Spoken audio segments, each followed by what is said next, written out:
In the College Board stimulus, FDR's inaugural address, he stated the following: "Happiness lies not in the mere pursuit of money. It lies in the joy of achievement and the thrill of creativity."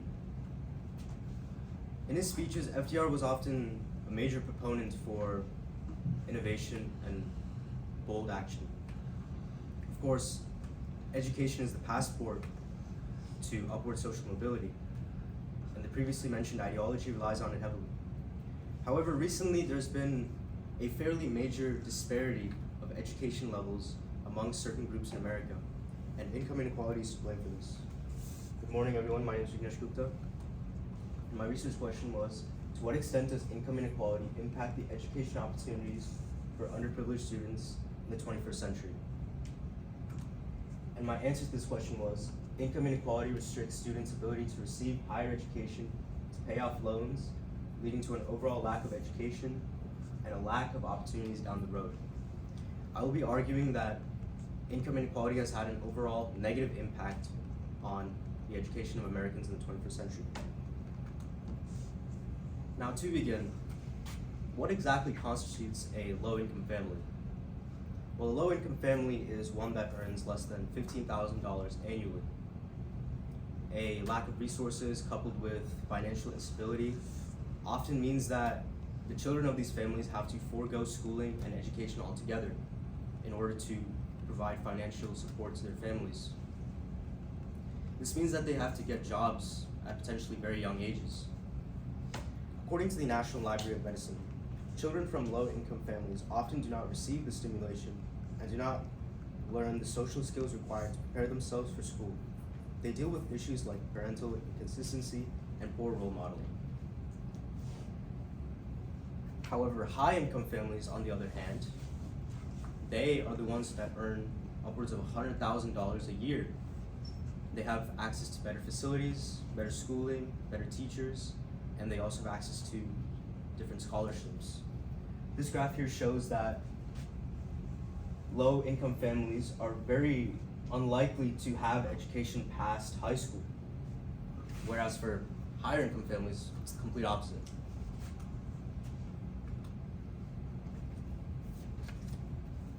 Income inequality leads to a negative feedback cycle. Now, what does this mean? Low income leads to lesser education, which leads to lower income again. This creates a vicious cycle, and it's almost like digging yourself into a hole. And it's very difficult for families in this situation to come out of that hole. This graph here shows that those with a high school degree or less usually sit at the lower echelons of income, around $10,000 to $20,000, where those with higher education, like a bachelor's degree or more, they're the ones earning upwards of $180,000 to $200,000 a year. Now, immigrants also face issues with income inequality. Especially international students, their fees can sometimes surpass $100,000. They also face issues when it comes to loans, and non-citizens are not eligible to qualify for state scholarships, such as Bright Futures. According to KFF.org, education may not be the only issue, however. About 34% of immigrants had trouble paying for food, housing, and healthcare, and all that their education helped with was landing them in jobs that they felt overqualified for. This graph here shows that non-citizens and immigrants are still far more likely to be in poverty compared to people born right here in the US.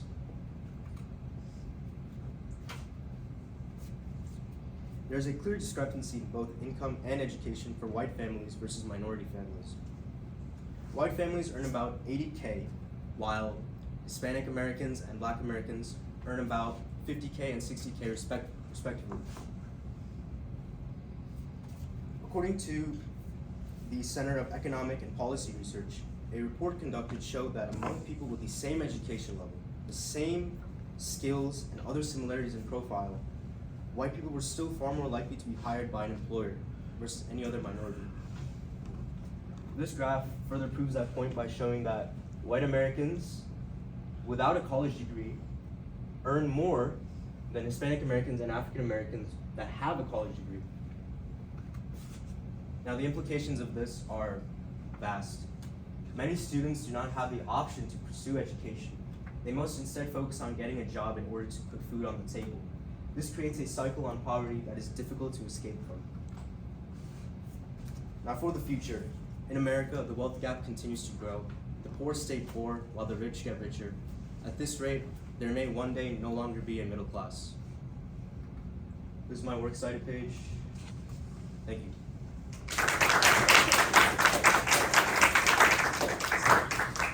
All right, 2 questions for you. How valid and reliable were the sources that you used, and then how do you know they were? Well, 2 of my sources are academic peer-reviewed journals, and the other source that I used was kff.org, which is a nonprofit organization that reports unbiased medical journalism. And if you had more time, what additional research would you conduct on this topic? I would have conducted additional research on immigrants and exactly into a more specific and in-depth look on how income inequality affects them in America, because I feel the research I conducted was a bit shallow in that department.